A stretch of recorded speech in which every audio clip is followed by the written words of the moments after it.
Саламатсыздар ма, құрметті студенттер? Бүгінгі сабағымыздың тақырыбы қойларды бордақылау кезіндегі азықтандырудың ерекшеліктерін меңгеру. Бүгінгі сабақта тоқтыларды ұтымды азықтандыруды ұйымдастыру және бордақыдағы қой рационының ерекшеліктері жайлы айтатын боламыз. Бордақылау қой өсіруде жиі қолданылады. Қозыны 4,5-5 айлығынан бастап салмағы 40-65 килограммға жеткенше бордақылайды. Биязы жүнді қойдың қозысын 8-8,5 айлығына дейін, биязылау және құлшық жүнді құйрықты қойлардың қозысын 7-7,5 айлығына дейін.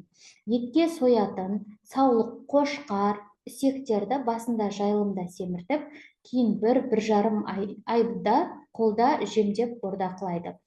Арнайы қой бордақылау кешендерінде қозы бордақылау 4-4,5 айлығынан 13-14 айлығына дейін жүргізіліп, салмағы 55-65 килограммға жеткізіледі. Алдын ала қырыққаннан кейін етке өткізіледі.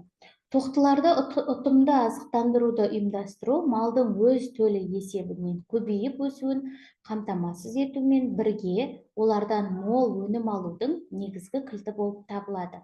Тоқтыларға арналған азық нормалары олардың жігіне, жасына, өсірілу бағытына сәйкес әркелкі жасалады. Оларды біз анықтама кітапшаларынан алатын боламыз.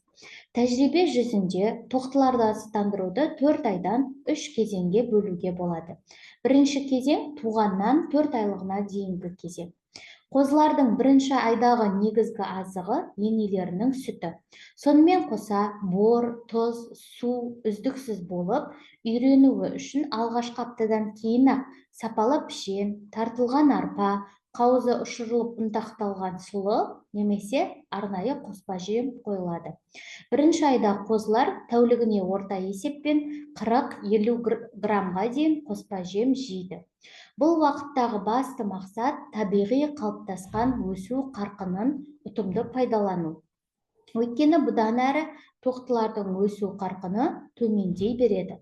Сонда 120-150 грамм тәуліктік салмақ қосу үшін оларды жақсы жайылымдықпен және де 200-300 грамм қосымша жеммен қамтамасыз ету қажет.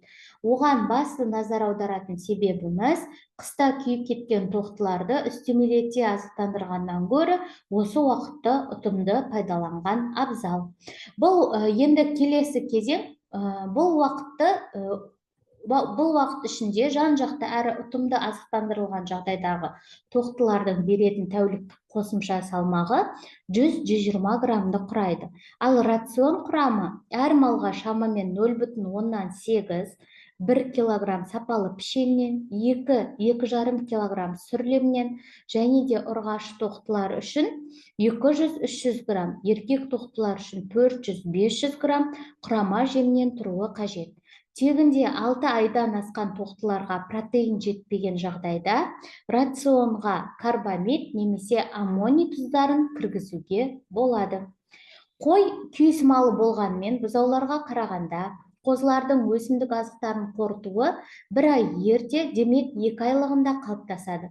Сонда олар 2-ші айда тәулігіне 100 грамм қоспа жем, 150-200 грамм сапалы бұршақ арпа, тұқымдас пішен, 200-250 грамм сүрлем, 3-ші айда 150 грамм жем, 200-250 грамм пішен, 250-300 грамм сүрлем.